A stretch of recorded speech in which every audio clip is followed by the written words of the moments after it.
Hi, everybody. My name is Sarah, Pearls of Wisdom and Food, with Keto Carnivore and Carnivish styles of eating. Let me ask you this today. How do you do with your own sense of coaching? Are you okay with it? Is this something that works for you? Do you get your oomph and motivation from watching videos like this and other ones? Or have you ever enlisted a personal food coach to help you get kind of situated and abstinent and or work towards abstinence and being clean and pulling it all together? Or are you someone that just knows to steer away from the grains, the starches, the fruits, the sugars, and you seem to do okay? You've lost the weight and kept it off. How does it all work out for you? As some of you know, I do some coaching still, but not as much as I used to do. But I still track. I still weigh and measure for the most part, not the meats as much as the other things that I put um, in my coffee, especially like this new Omega Power Creamer that they sent me to try, um, and other things like my butters, my oils, my Keto non-dairy creamer, things like that.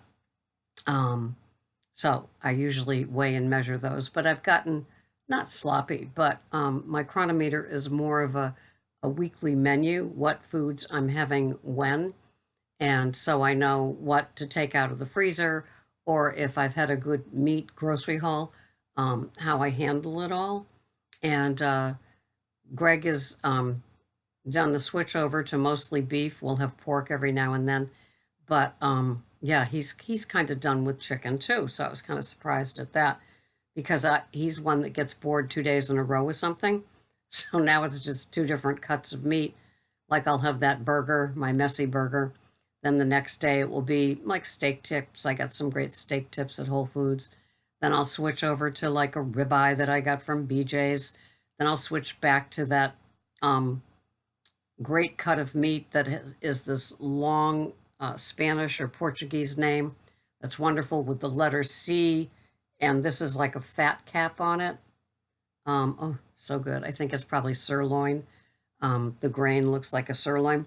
So, yeah, I kind of like that. But how are you with your coaching, which also ends up being like I'm okay with my food plan, and now I basically follow a tweaking, ABT, always be tweaking my food plan and just getting to the optimum of how I feel, how it makes me feel.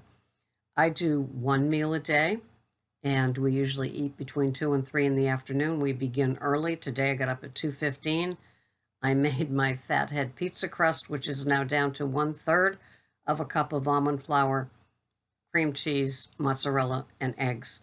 And so, yeah, I keep going down with the almond flour, and it still works out okay.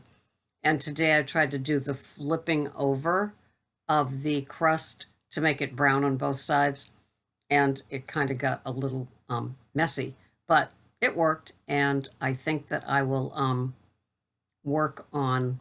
I want to get a silicone pan. Somebody suggested the silicone pan, and so anyway, I'm working on that because I still love my fathead pizza on Saturdays. It's like my insurance policy. You know, it's like walking. If you watch Deadliest Catch, it's like Keith, the one from The Wizard. You know, he has this to touch, this to touch, this to touch, all in his wheelhouse, literal wheelhouse, that he's superstitious about. And so yeah, I've got this is my superstitious fathead pizza day. And having it just takes care of a lot of different cravings. It's a break in the all meat, which keeps me still loving mostly carnivore Monday through Friday. And it all just works.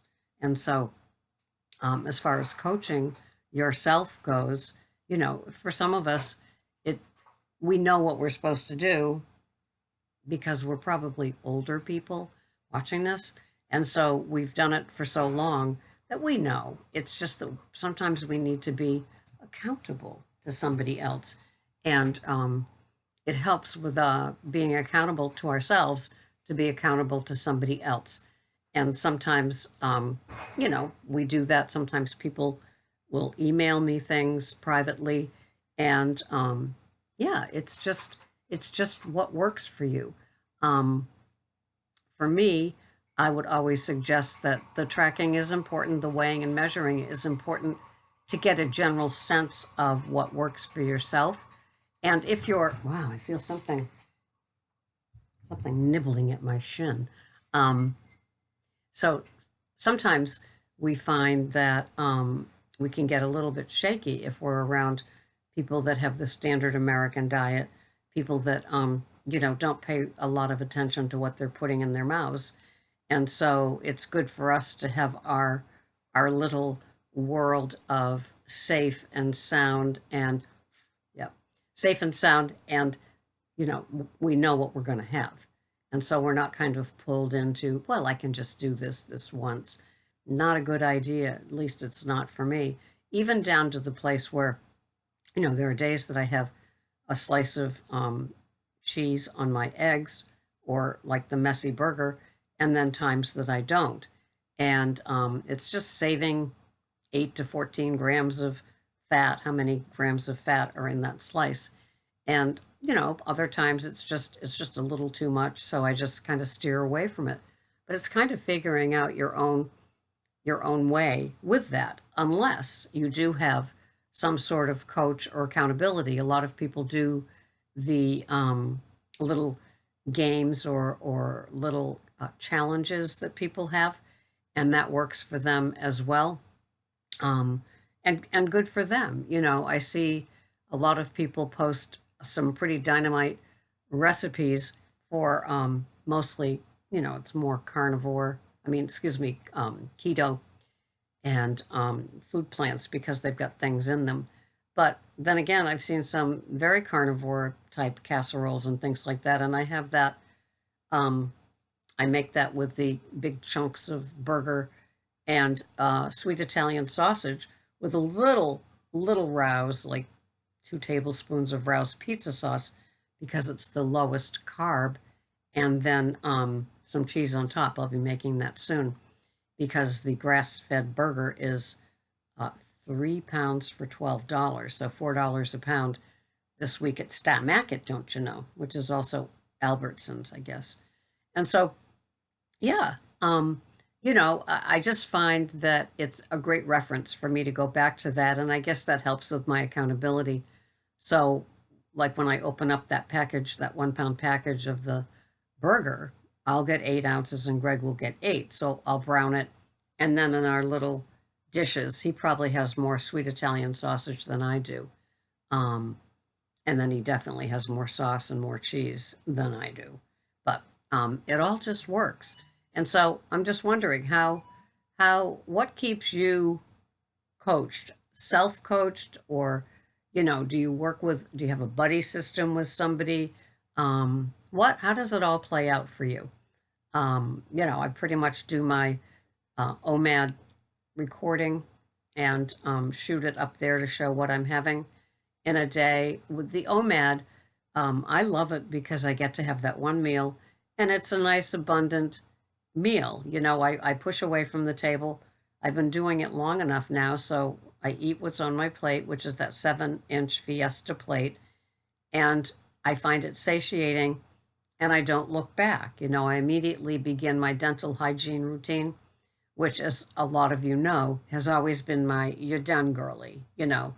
I brush, I floss, I do the water pick, and then that just tells my body, that's the end of the day, and you're going to settle back. Sometimes I have a what I call G water, Gerolsteiner water going. I find that by buying the bigger bottle, it does keep its bubbles a lot longer. I just squeeze the cap on tight, and so I'll enjoy that. Sometimes if I feel like I'm thirsty, or I'll have a glug of salt and the Celtic salt crystals, and then a glug of that water. It all just works. But yeah, monitoring monitoring what you eat is sometimes important, especially if you've got people that you live with that don't have the same food plan and you're still working on that fine art of squinting or saying no thank you or not paying attention to somebody else's plate. I know sometimes I'll look over at Greg's plate and he says, "You're just hoping that I have something left over."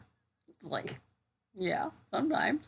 Um, he's not a bone chewer, so like when we have a porterhouse with the bone, he knows that I get the bone, and so I'm looking over there to see, is it time for my bone yet? Bad. I love being a carnivore. It just works. You know, bones with meat is one of my treats. Ooh, ooh, like that. So, just curious how you do what you do for monitoring yourself or pacing yourself. How do you how do you do it? What sort of governors do you have in place for your own food program? Do you do challenges with other people? Do you have a food buddy? Are you doing your food plan with your with a significant other in the house where you have each other to kind of like bounce off of? Um, just curious. It's all fun. It's all good, right? And we just do it a day at a time because we're turtles and we have the slow recovery. We know we're in it for the long haul. So we just go along and enjoy it. What's not to enjoy about this food, right? So keep on watching, keep on commenting, and I will see you the next time. Thanks so much for watching. Bye bye for now.